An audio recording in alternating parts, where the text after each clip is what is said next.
Hey guys, welcome back to the channel. Yet again, another mod to Xena.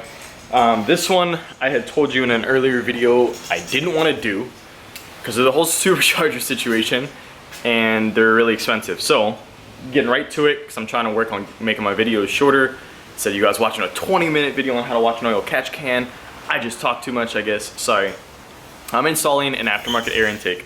It's much cheaper than a $400 cold air inductions or an Air Raid or Rotofab or any of Volin, any of those. I think I paid $159 for it, but I also didn't want super cheap quality and getting one of the $77 ones. So this one does have silicone, like silicone elbow.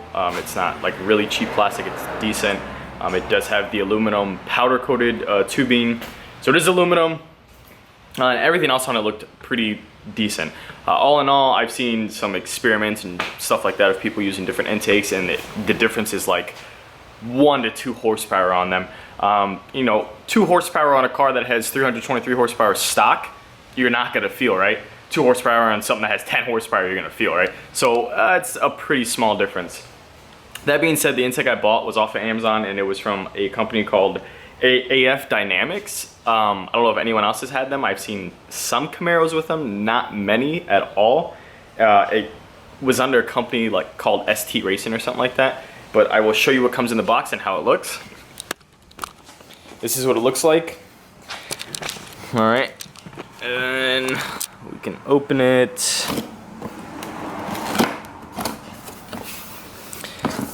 Airflow dynamics. So it's a really nice looking box. Comes with some, I don't know, type of directions maybe.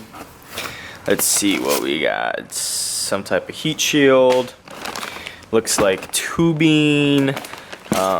Some clips. The elbow. Some mounting hardware. The tube itself. I have no idea what the hell this is because I didn't see it in picture, but I'm sure I'll figure it out. This is going to be the air filter, and then you have the metal pieces that are gonna create the heat shield. But we are already at 2.5 minutes, and I told you I was gonna see if I can make this as short as I can. So that's what comes in. Sorry about that. That's what comes in the box. We're gonna get to installing this. I'm gonna be as straightforward as I can and make this as quick as I can.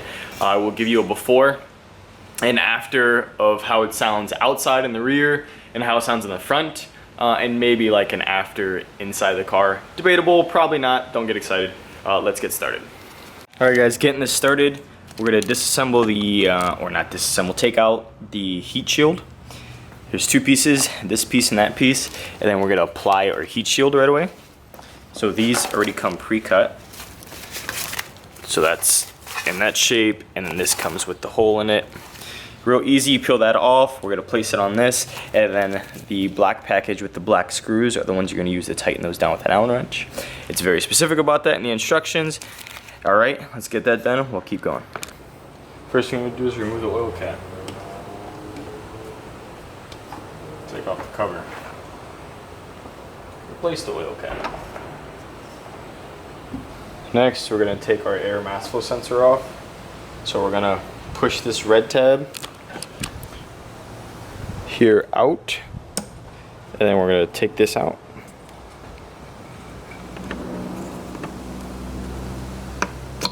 You're gonna push down on this little black tab in here after you push this out, and that should come off.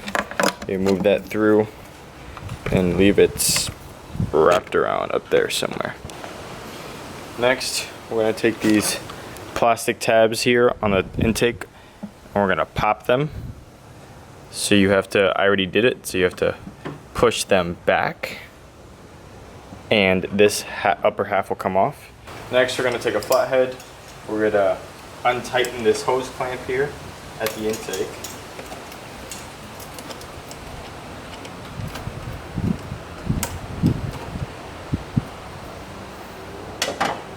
Then we're going to take this tube off here that connects to the hose.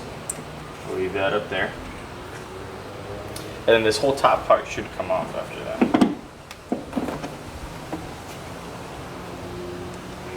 Alright, next we're going to move the bottom half of the air intake assembly.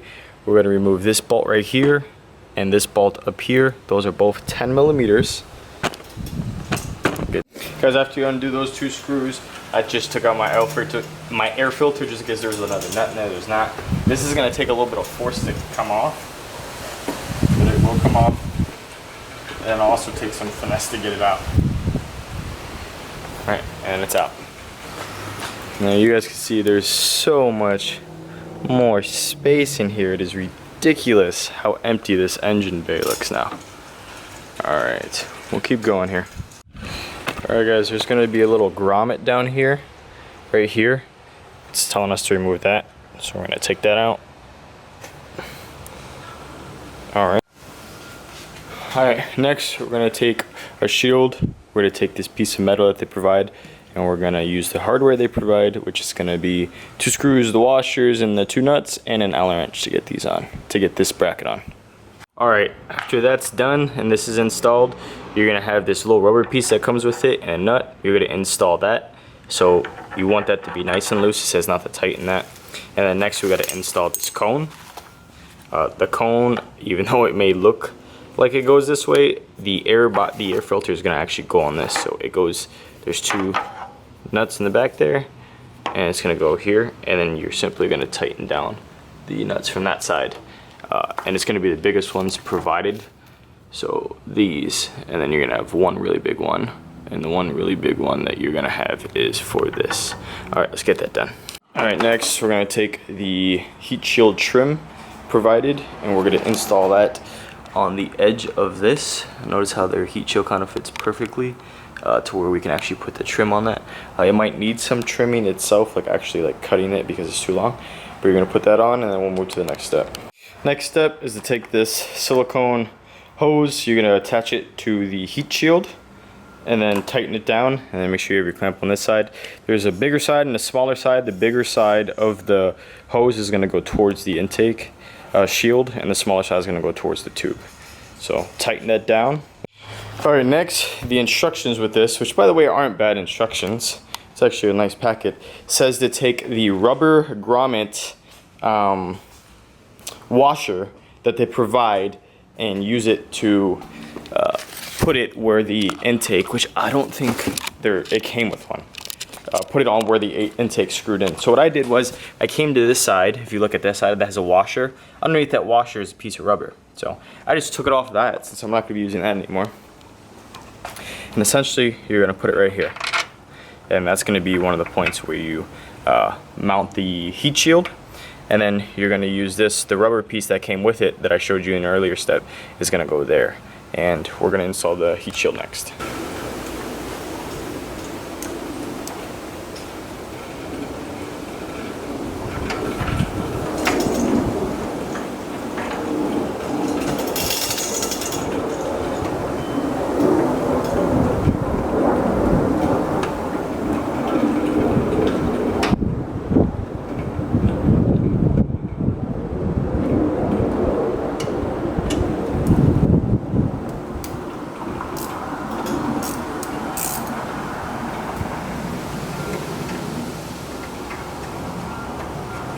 Alright guys, after that we're going to take the mass airflow sensor off of here. It's going to be a 7mm. We're going to unscrew that, and then we're simply going to reinstall it on the new tube, and that's going to be it for this step. This is how it should look installed. And a side note for this, the screws that you use on your stock intake to screw this in are not the ones you're going to use. They have 2 smaller screws with Allen wrenches. You're going to use those. So you're not going to use the ones that come stock with it off the intake. You're going to use the ones that they provide. I figured that out trying to screw it in and it didn't work. So side note for that. Alright guys, next we're going to install this piece here into the 90-degree elbow.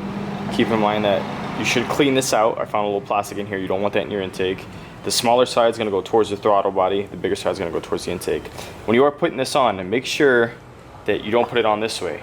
You want this part right here, because it's going to connect to the tube, to be towards the engine. And you kind of want to install this first because it's going to be tight in here. So work it in there, and then once you get it where you want it, tighten down your clamps. So you're going to tighten down this clamp, and the clamp on your throttle body. So tighten that down, tighten this down, mount this, tighten it down, and then you should be ready to go. Alright guys, next step for all these are tightened. So you're going to take this tube. It comes with, the kit comes with it's like a 3/8 line. Alright, originally this had an elbow on it. Obviously that's not going to work, so you're going to get rid of this and use this. It'll be a little tough to get onto this, this part because it's kind of big, but it does go onto the intake pretty easy. So then you're going to have to put that on there, do some trimming, obviously a cut, attach it there, and then we will put the air filter on next. Alright, now we put on the air filter, which is pretty straightforward. Goes straight on. I'd make sure that this clamp is up so you can actually tighten it. All these hose clamps, by the way, are going to be flat heads. Snug. Alright guys, just to keep in mind also that once you put on this outside stuff for the, you know, to make it not like push against your hood and stuff like that, it is hard to get around the corners, and also it did kind of like peel up a little bit of the heat shield, but other than that, looks pretty good. Alright, so that's how it's going to look. I simply loosen those up and I twist it a little more this way so there's not as much tension on the mass airflow sensor, and then I brought the sensor underneath just because it makes it look a little cleaner. Did nothing to this. That's how it's going to look. And then don't forget, we're going to take off the engine cap, put the cover back on, or reinstall the engine cap, and I'll let you see how it looks when it's all done. That's how it looks completely finished. It looks really weird to me just because I'm so used to that stock airbox having this here. So if I would have had my other universal oil catch can, I could have shifted it over at this point. But now you could just pretty much see the oil catch can, the belts, everything, and then just the intake. This does push on this a little bit, so you kind of have to push the engine cover down to get the cap on. Other than that, I think it's pretty clean. My battery's gonna die here, so the next clip you guys will see would be in my garage. But pretty clean. Heat shield, everything's done. Looks beautiful. Alright, I just got back to my garage or underground park, whatever you want to call it. I will give you the after of how the engine sounds and the exhaust. Keep in mind this is already with a muffler delete. This is not with like a stock exhaust, so it may sound a little different. And don't assume that that just comes from the intake. All in all, I think it's a good intake. For $159 compared to $400, I think it's financially responsible. I don't know, I've never had a cold air induction, so I can't really say, but it definitely sounds good in my opinion. It feels like there's a little bit less dead space in some of the RPMs, and it feels a little snappier on the throttle, but nothing too big, but nonetheless, there still is a difference. I think that the quality in this intake is pretty good. I'll put the link in the description. Nothing felt cheap, and everything went together pretty easy. Real time to put this together, if I wasn't recording, I'd say under an hour or at an hour, because you do have to assemble the pieces by yourself. So I think it's definitely worth it. I'm happy with the purchase, and it'll be in there until I get it supercharged. Maybe thinking about throwing a tune in it. I don't know, because that's going to avoid my warranty that I paid a lot of money for, so we'll see what we do there. As usual, thanks for watching the channel.